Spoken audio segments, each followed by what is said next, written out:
Hi, I'm Ben, and I'm going to assemble a post wrap today. So this is how we received our box. So carefully open the box so as not to damage the product inside.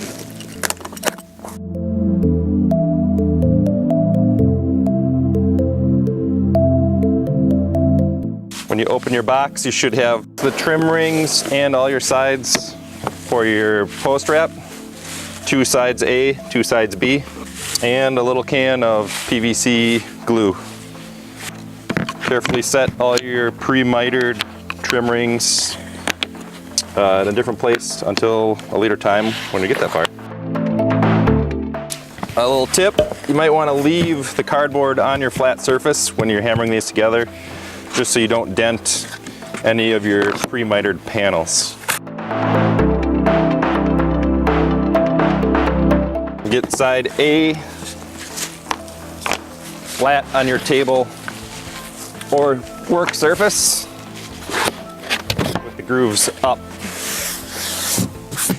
So now that I have my panel A down on my clean surface, I'm going to start applying the glue, trying to keep it mostly on the inside of the groove, because otherwise if you get on the outside, it'll squeeze out a lot and make a big mess. So just take that, just put a small amount down.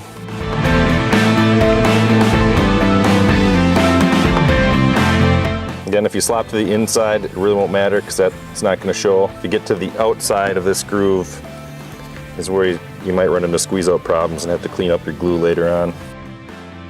This glue has an open time of about 15 minutes. So you don't have to be crazy fast, but you have to keep moving along once you get the glue on the product.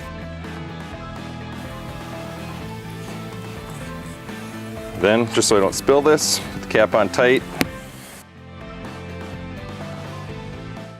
You grab your sides B,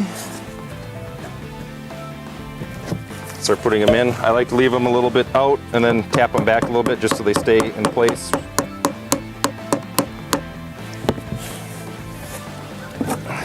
Other side B, it should be identical.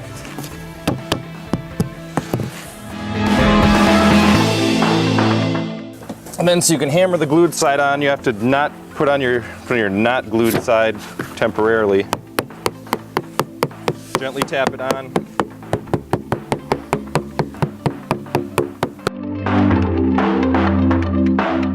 You then rotate your whole post wrap. So now your glued corners are up. Gently tap those on so there's no more crack visible along the miter joint. Taking your rag and wiping off any squeeze out as you go, just to keep your assembly clean. Many more small wraps is going to be a lot better than trying to smash it in there with one. Sometimes it'll take a couple times to get over it and get it tapped into place. And that's the first part of your assembly. Now you're ready to put it around your structural member. You flip it back over to your non-glued side up. Glue takes about 15 minutes to dry. You can either wait a little bit. It shouldn't really fall apart after already, just by the friction of the piece. So now we have our post wrap pre-assembled. This is your unglued side, which you'll now have to remove to get it around your structural member. So the easiest way to do that is just give it a little tap. It'll unzip right down. Carefully set that to the side. You'll take now your glued 3-side wrap over to your structural member. If you didn't already pre-trim it, this is where you'll have to trim it down for length. You should receive right around your structural member. You can, depending on the size, pre-trim screw it onto the back. This is a small 5-inch one, so it's not going anywhere. Now we'll be gluing our 4th side onto our post wrap. As you can see, I got my 4th side sitting down, much like the first one. Just a small amount of glue along the inside of your the pre-cut miter will more than get the job done. The glue will squeeze through the entire joint, so try to keep it mostly on the inside or you'll have a lot of squeeze out.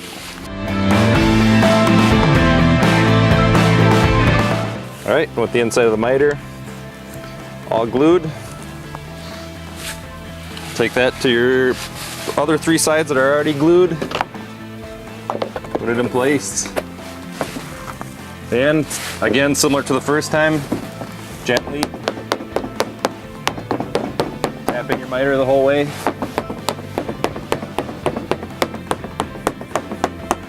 You'll know you'll have it tight when there's only a small hairline crack or no crack showing at all.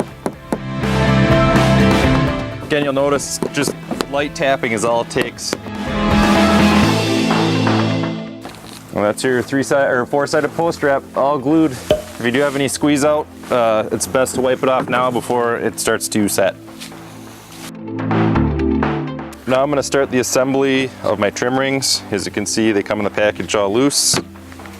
You use the same glue you used for the rest of the post wrap. You're only going to glue 3 sides because you have to get around your structural member. So carefully glue down just the inside again, because squeeze out will be bad and make a big mess. I'm using just a battery powered nailer.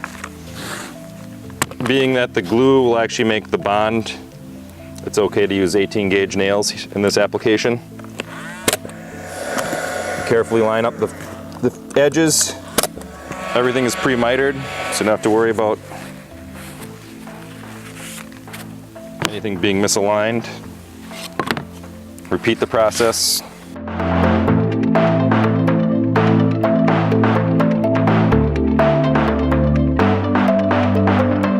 This can also be hammered together with a regular hammer and trim nails if you don't have a pneumatic nailer. Obviously a pneumatic nailer makes it much easier. This is your top or your bottom trim, 3 inches wide. You leave your 4th side loose because you will put it around, glue it and nail it. I'm going to repeat the process. Same concept with the smaller 2-inch trim ring.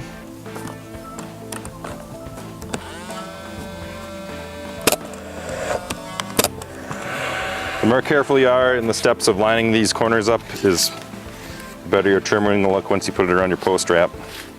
So taking your time there is the key, because then when you go to put your 4th side on, it'll match up perfectly when you put it on your post wrap. Now we're to the point of putting our already assembled trim ring, base and top around. The wider one historically goes in the bottom. So you'll just take your 3-sided pre-assembled trim ring, go right around like that. You'll apply your glue, and apply your 4th side. So again, just using a very small amount of glue on the inside of the miter. Being that this is a PVC to PVC joint and it's being glued with adhesive, an 18 gauge nailer is acceptable. Line up your corners. Wipe off any excess glue.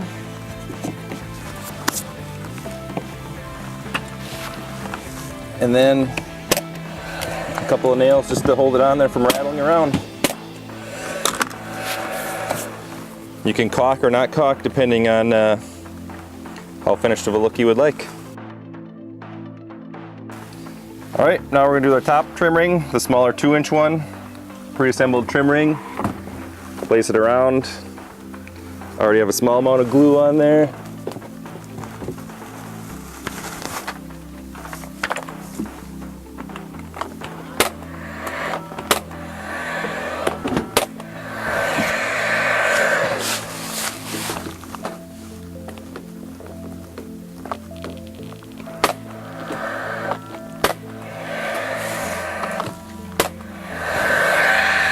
And that's your trim rings.